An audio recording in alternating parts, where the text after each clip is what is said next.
Delish.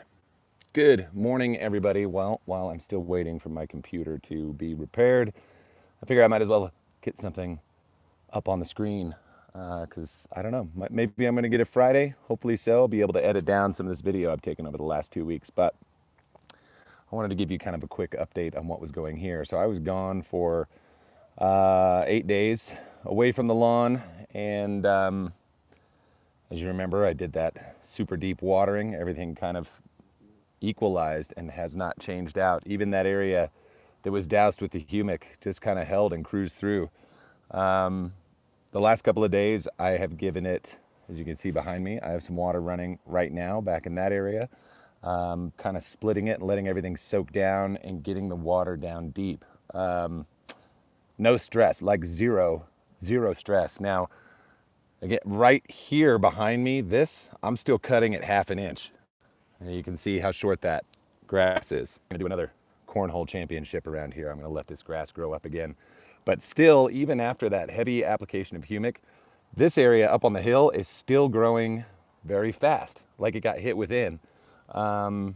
It's moving at about a rate twice the rate of everything else. So I cut the whole thing at 1 inch 2 days ago, and then mowed over this section yesterday at a 1/2 inch.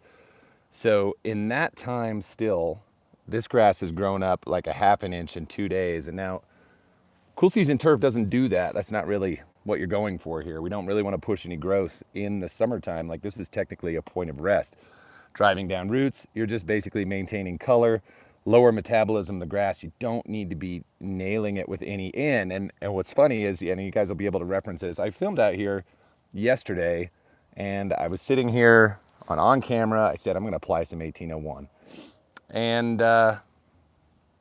then I kind of cut away and I went over to the jugs and I looked and I decided, you know what, this doesn't need anything like that. So I actually ended up putting dethatch out, and in one of those Hollywood cutaway moments, never went away and said, I actually put dethatch out instead. So I'm still running on the in from that 1801 app, like, geez, 8 weeks ago or something.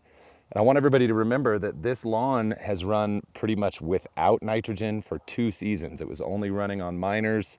I put 002 on it pretty regularly, and like aerate, humic, a little bit, RGS, stuff like that. So it's the soil condition can manage running on a much lower end program just because it's been taught to be that way.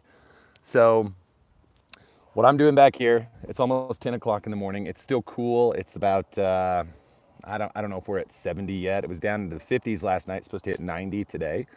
And it's, this area is just getting about a 30-minute watering this morning. This area that I'm sitting in got about a 30-minute watering last night. So that's all it's gonna get probably for a couple of days now. We'll let it sit. I've got temperatures coming into the low 90s. So I'm just gonna be watching it to see the first areas that dry out are kind of over here. So we'll just be watching that. And, you know, from down here on the ground, I don't know how well you can tell how much of a rise there is to where I'm pointing, but that's about 3 feet higher than where I'm sitting right here. And everything kind of slopes down this way. And the natural drainage, because the way that I sloped this, goes right back over where that sprinkler is and runs down towards the trees and off the property that way. So this is the area that dries first. And so that'll be my telltale on the rest of it. But, you know, I got to go back and add some math up and see, hey, what's up there, JC? See what I'm actually at for the year, because I really think that I'm only pushing right now about a total of 0.8 pounds of N for the year, not per application, but like maybe 0.8. I think that might be about where I am right now. So I'm gonna look at that. Now I'll get that edited into the video as soon as I get my computer back. But anyway, I wanted to kind of throw this at you. So here's the tips. I saw a bunch of little bubbles pop up about people who are, you know, hot, stuff's baking wherever you are. If you're not on a sprinkler system, if you can run sprinklers, you know, get something that's doing kind of a smaller area, something that's tight, not one of those big, you know, rainbow things that's gonna go back and forth and shoot really high.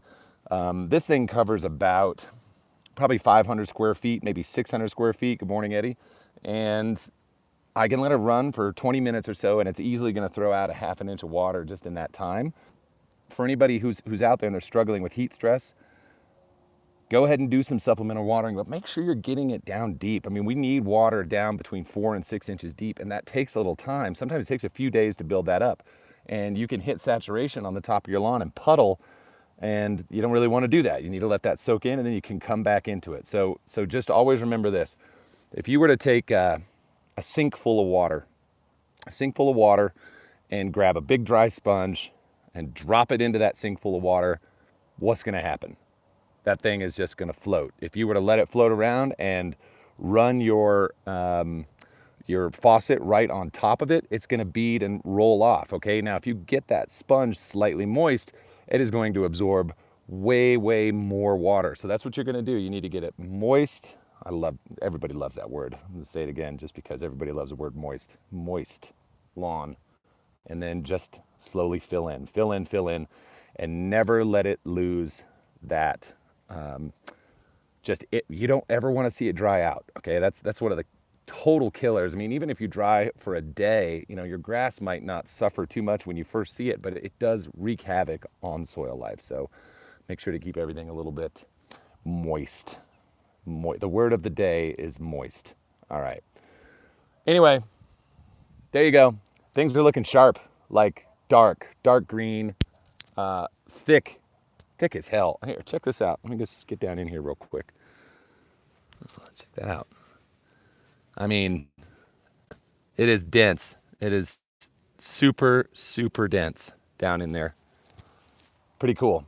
Anyway, that's all. Wanted to let you guys know I'm okay. I'm out here. I'm just waiting for my damn computer. So I'm going to sign off. Hit me with any questions. If you guys got these like summer stress issues and things and you're trying to figure out how to dial in watering, let me know. Can totally do that. And I'll see you guys super soon. Word of the day is moist. Ta-da!